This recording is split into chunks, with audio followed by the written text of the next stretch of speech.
Welcome to Written by Hand, where we focus on comics and teaching. Hi everyone, I'm Eric Hand, and welcome back to Written by Hand. Today is our third video in the series of teaching narrative writing in the intermediate grade. So if you're joining us for the first time, perhaps go back to my channel and check out video 1 and 2, or even the video where I launched my channel to help give you a better sense of what the purpose of this video series will be.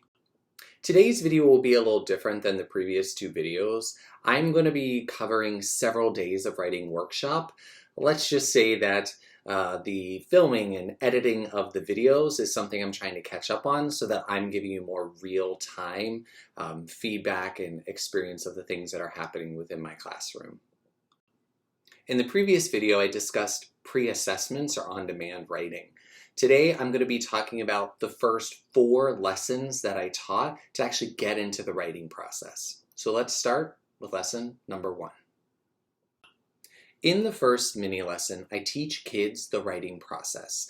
And the lesson in the Up Ladder units for narrative suggests a more primary writing process, and it involves having students use paper choice. Now, I don't want to go into too much detail in laying out exactly how that mini lesson goes. If you're interested in that, I highly suggest you pick up the Up the Ladder writing units from Teachers College Reading and Writing Project. I'll put the link down below.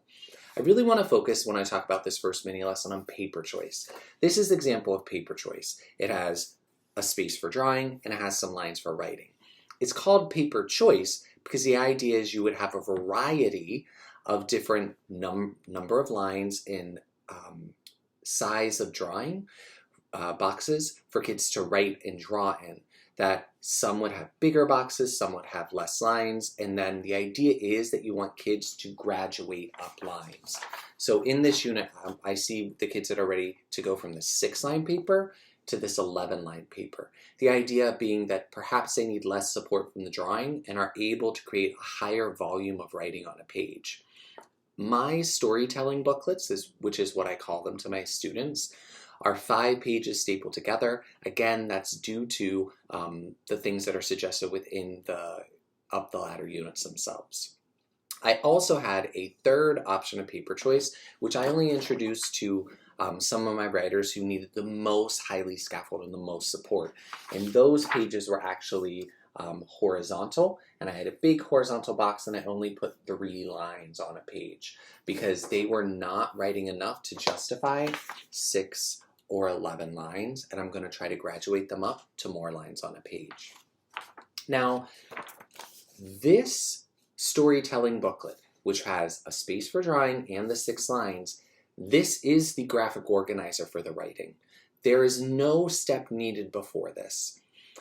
The kids tell their story on each page, tell the part of the story that happens on that page. So we have our 5 pages, 2 pages for beginning, 2 for middle, and 1 for end. They touch it and they're saying it out loud. That's the tell part. The point of this is oral rehearsal. Kids just want to write it down. They don't want to orally rehearse it. But if they touch and tell and orally say what's going to happen on each page, they may change their mind about how something might go or what they may write before they even get pencil or pen to paper. This is them doing revision work early in the writing process, which I would highly celebrate. After students have done all of their touching and telling, they go back and draw all of the pictures, sketching, getting them to draw a picture of what's going to happen on each page. Here is the danger that will happen. This thing will happen in your classroom. It happened in mine. They will take forever sketching. And so really trying to communicate to kids that it is not a final piece of art that's going to be adorning our walls or go home or go into the art show. It's not art class. It's a quick sketch for the purpose of planning our writing. I even had to grab together a group of 5 or 6 kids at my small group table, and I set a timer, and I gave them 30 seconds a page to do their sketching, and then we had to move forward. After kids have all their pages sketched, then they go back and they write the sentences that are telling the story of the event that happened here. I was really happy with how the majority of my class took on this writing. For day 2, the day after kids drafted their stories, I launched my mini lesson by teaching them the vocabulary of drafting, which is writing as a first try, and then rewriting or adding and deleting, which is revision. And I talked to them a lot about the meaning of the word revision. That re, which means again, and vision, which means to see. So it's trying to see your writing again. And we're looking at our writing and trying to see it again to see what do we need to add to make it better match the picture in our mind? What should we take away? And what could we try again? Knowing that anytime that we write something, it's not going to be the best way that we could write it. Just like a musician does not play a song the first time and it's perfect. An athlete does not master a certain technique or move on the soccer field or the basketball court the first time that they try it. And just like artists, try different techniques multiple times until they master it. So, on this day, my simple revision strategy, as I got from the Up the Ladder unit, was to rewrite important parts. Now, what I was really thinking about specifically here, again, if you want to see that specific mini lesson, check out the unit study, is I wanted to teach them about revision strips. So all I did is I had printed out some extra pages of my storytelling booklets that I did not staple. So I have in my writing center 5 pages stapled together, a bin full of storytelling booklets that kids can grab and write in if they were to finish early or don't know what else to do in writing. Then I also had a bin that includes revision strips. I cut some to be small with only 3 lines, so there and there. And then I had some pages where I just cut off the picture, so I have 6 lines. So we have large and we have small revision strips. I also have bins where I have these pages that are not stapled together. So these are revision pages. So in that mini lesson, it asks students to go back to their writing, find an important part, and rewrite it, trying to storytell it another way. Some kids may decide they only need 3 lines to do that. Some, all 6. Other kids just want to grab the whole page, so they might rewrite the whole page. I do have my kids number their pages, so they can write a 2 here if they try to write page 2. Now, did all of my kids finish drafting yesterday? No.